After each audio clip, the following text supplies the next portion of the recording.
Eh ben, je pense qu'il y a vraiment de quoi s'inquiéter pour l'avenir du Togo.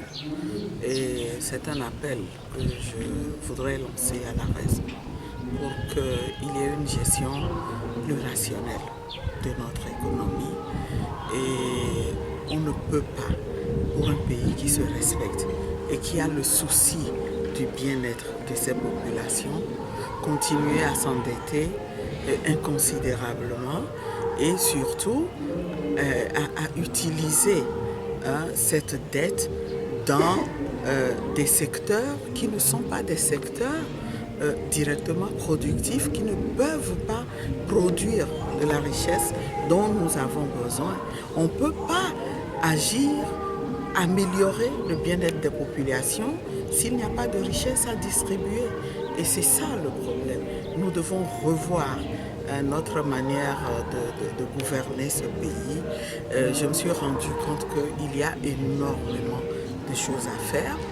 Et comme je le disais, pour la femme politique que je suis et qui aspire à gouverner ce pays, j'ai été renforcée dans ma conviction qu'on peut faire autrement et qu'on doit faire autrement. Et qu'est-ce qu'on doit faire?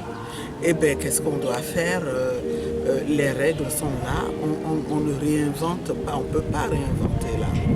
Il faut savoir utiliser un outil que constitue la dette. On a le droit de s'endetter, mais on ne peut pas s'endetter n'importe comment.